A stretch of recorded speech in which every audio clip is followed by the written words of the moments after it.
I've been looking forward to showing you one of my favorite props. This is Thor's lightsaber. Directly from Mystery Makers himself. When he made this, I had to do it. Now it's a couple-year-old prop, so I'm just getting around to showing things off here, but as soon as he made that, I knew that I needed to make it as well, because this is just an awesome prop to have.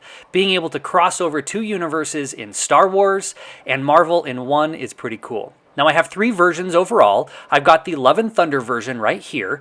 This Love and Thunder version is Jane's, the mighty Thor. Once Mjolnir broke up and was reassembled by her, that's what this one looks like. A little more difficult to put together and print. This one here is a black version of the regular one, and this one is the silver one. Basically the same thing. They're just different colors to look pretty cool one way or the other. Now with the lightsaber itself, you can actually do a few different things. Here is lockup mode. Lockup is when you take two lightsabers and they lock up next to each other. So you can just push the button once and it does that. You can lock it in place and it flashes. Here the refresh rate makes it so it doesn't look like it's actually flashing very quickly. It really is flashing pretty quickly. It looks a lot better in person. Now, all of these lightsabers are muted right now, just so I can show up this video. I'll show you the sound here in just a second. But really what we're talking about here is a lot of different cool sound fonts that are built into this. They're not customizable, meaning you can't upload new ones. But when you go into the right menus, you can change things quite a bit so that you can be able to show off what it is that you're trying to do, which is different colors. You can change off the different sound fonts that you want to do. So let me show you those right now. So let me change up here the sounds so you can hear all this stuff. All right. So I hold it down for 2 flashes while the saber's turned off. Master Qui-Gon, it says. Sidious, of course. 2 more. Vader. I push it again.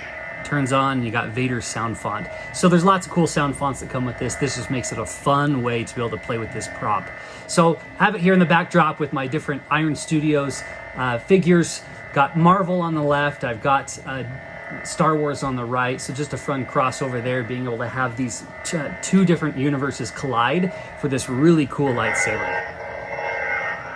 Thor's Lighthammer. Now, if you have a more customizable board with different sound fonts you can put in, there's some amazing sound fonts out there, even one that's specific for Thor that's really cool. I'll link that in the description so you can go and grab that yourself if you have the right one. All of these things are going to be RGB hilts, so that's how it works, going through this transparent filament in here so that we can see the different colors. RGB all works. It's the only one that will work. You can't use it with a NeoPixel. This just makes it so that we can have everything and put it in an awesome, cool color in an awesome prop. Hopefully enjoy this. This is my favorite. I've wanted to show this off just because I love it. It's so fun. It's so cool. Go ahead and get it off of Mystery Makers. Get it for yourself and have some fun with that. Let me show you the build process through this time lapse. The clear or white pieces that you see there are the transparent filament. That's what illuminates when you have your lightsaber turned on. The largest one can take several hours to print, just depending on your print speed. With my Bamboo, only took a couple hours to do so. On a Prusa, when I was doing things on my Mark III years ago, it was 8 hours. So I'd set that up overnight.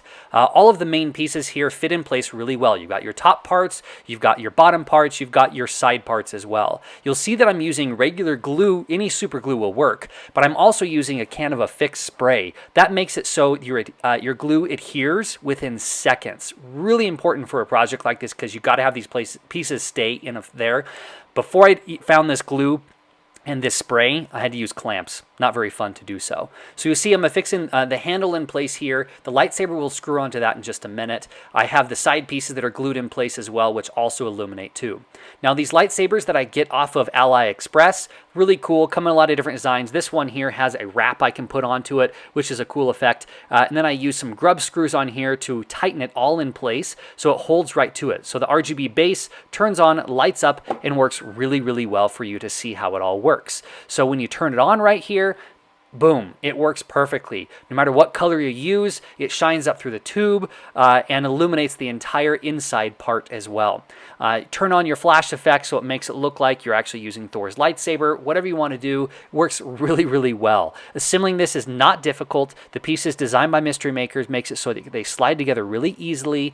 Again, if you wanted to use the other version that's more the Love and Thunder, you can do that. This is a really easy version to be able to put together. The Love and Thunder is a little more tricky, especially to print, but it isn't too bad to be able to put all together. Really cool, really awesome. Looks awesome in the dark, looks amazing even in daylight. It really illuminates quite well. This is a really popular piece, and I think you're going to enjoy building one as well.